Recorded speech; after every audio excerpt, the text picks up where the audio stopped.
Hi everyone! Valentine's Day is coming up and we at Arts Interactive are going big this year. I've got my handwritten notes for my Meta colleagues, chocolate, that's for me, and for today's Meta Blitz lesson video, we're going to be looking at the Romeo and Juliet Fantasy Overture by Peter Ilyich Tchaikovsky, who knows a thing or two about being romantic. Let's get started.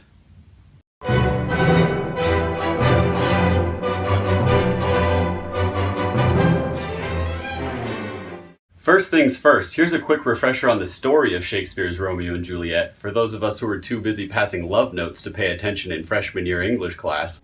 The story is set in Verona, Italy, where the Montague and Capulet families are fighting. Romeo, a Montague, and Juliet, a Capulet, fall in love and secretly get married by Friar Lawrence, who hopes their love will bring peace. But then Romeo, avenging his friend's death, kills Juliet's cousin and is exiled. Juliet gets a temporary coma-inducing potion from Friar Lawrence to fake her own death and then run off to live with Romeo. Friar Lawrence isn't able to communicate the fake death thing to Romeo in time, though. Romeo thinks she's actually dead, so he poisons himself next to her body. Juliet wakes up, finds Romeo dead, and then, heartbroken, kills herself with Romeo's dagger. The story ends with the two devastated families making a late peace. Okay, maybe it's not actually the best Valentine's Day story, but either way, it's a rich story, and Tchaikovsky does a lot to evoke the drama in the music. He focuses on three main narrative elements: the conflict between the Montagues and the Capulets, the love between Romeo and Juliet, and Friar Lawrence's futile attempts to bridge the chasm. While Tchaikovsky doesn't specifically mention these dramatic elements, the music's relationship to them is clear. Tchaikovsky first gives us Friar Lawrence in the overture's introduction. The somber elegiac winds are doubtless a reference to church music. Let's hear what that sounds like.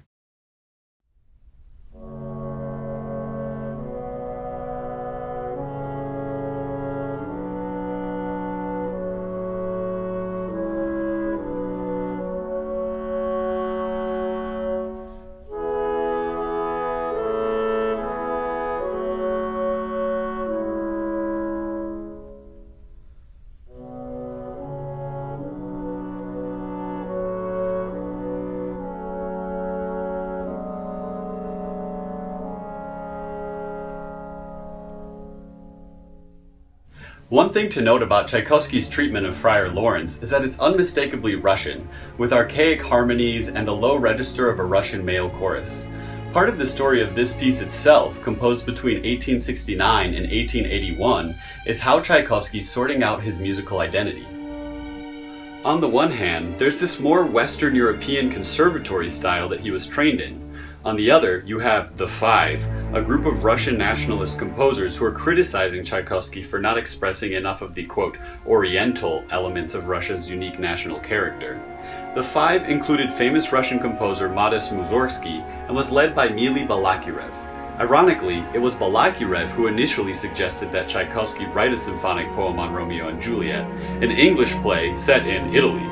He is also said to have advised Tchaikovsky to follow the sonata form of Beethoven and Brahms. It hardly gets more Western than that. In the end, Tchaikovsky uses a pretty straightforward sonata form for Romeo and Juliet with a few unique touches. To quickly go over the typical sonata form, it has three essential parts: the exposition, the development, and the recapitulation. Also, an optional introduction and/or coda can go before and after those three parts. The real meat of sonata form is in the exposition. Think exposition, like the composer is exposing the elements of the piece to you. The exposition can be further broken down into the primary theme, which we hear in the tonic key, the transition, which moves us from the tonic to either the dominant or, if we're in minor, the relative major key, and finally the secondary theme, which is solidly in the dominant or relative major key. After the exposition, the development flexibly plays on the primary and secondary themes, and the recapitulation essentially repeats the themes with the key difference that the secondary theme is played in the tonic instead of the dominant or relative major. Okay, that was a lot of technical stuff. Don't worry if you didn't get all of it, because I'll repeat the relevant parts as we come across them. Sonata form is useful in talking about the Romeo and Juliet overture, most of all because of when Tchaikovsky adapts it to express the drama of the play. Remember that Friar Lawrence theme? That's actually the introduction of our sonata form. In putting Friar Lawrence first, a departure from the play, Tchaikovsky is emphasizing his importance. The Capulet versus Montague element of the story comes to us by means of the rambunctious and aggressive primary theme. Whereas usually the primary theme firmly establishes us in a key, here Tchaikovsky quickly shifts between tonal areas, a volatility that suggests conflict and sticks out because it subverts the listener's expectations about a primary theme. Let's have a listen.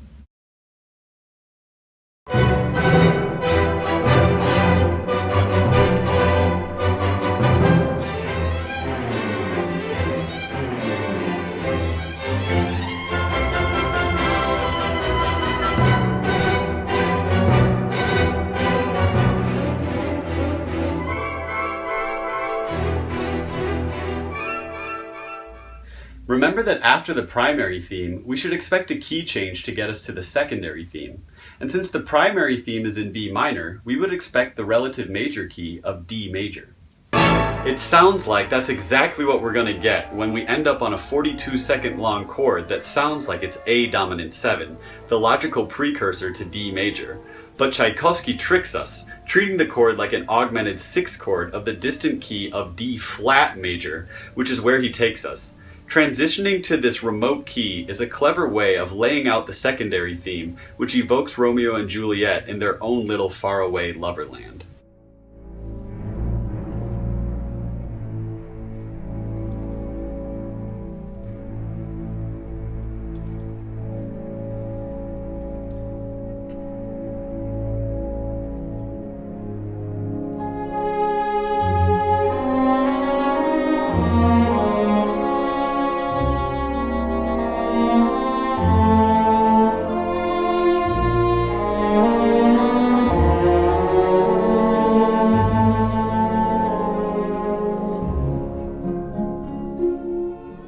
If you can't quite hear Tchaikovsky's harmonic tricks in arriving at the secondary theme, don't worry, keep working at it, it'll pay off, I promise. But for now, you can certainly appreciate the romance in the lyrical melody of the English horn and violas and the heartbeat pulsing of the French horn accompaniment. One quote-unquote Russian element of this theme is the flat 6 on the predominant chord, a favorite device of the Russian Orientalists. It's that bum that resolves ba-da-dum. Can we hear that real quick?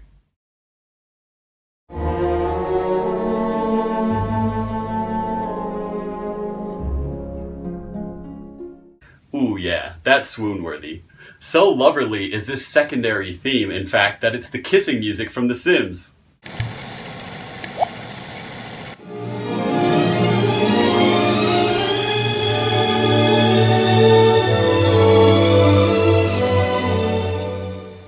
So, now that we've gone through the introduction and exposition, you've met Friar Lawrence,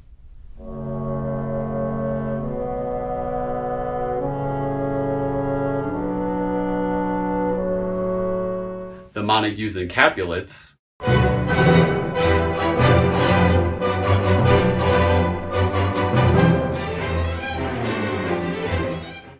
and Romeo and Juliet.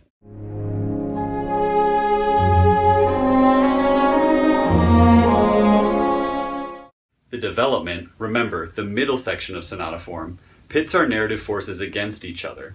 The Montague and Capulet conflict theme sees 3 challenges from the Friar Lawrence theme, each growing in intensity. But even his final desperate cry for peace via the fortissimo trumpets gets beaten back by the insistent fighting.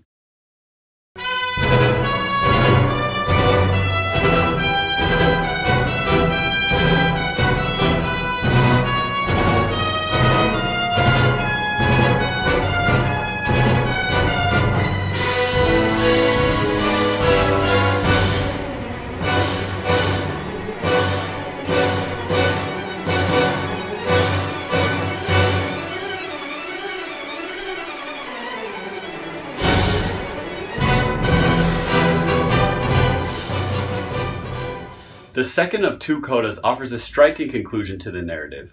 We get a fragment of the Romeo and Juliet theme, Our Dying Lovers, and then a word from Friar Lawrence that comes off as a benediction this time around. Then we hear minor mode fragments repeated of the Romeo and Juliet theme, Our Lovers Meeting in the Afterlife, perhaps? And finally, a glorious full orchestra statement of B major.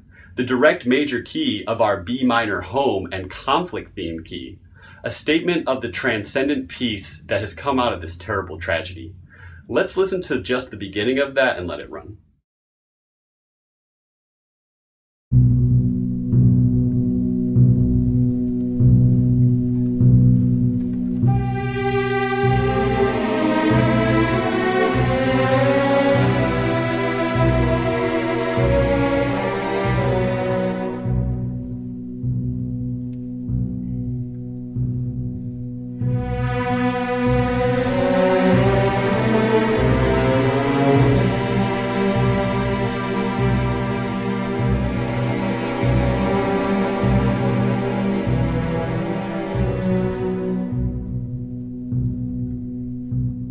In the end, what Tchaikovsky gives us is a deeply personal take on a timeless work of literature.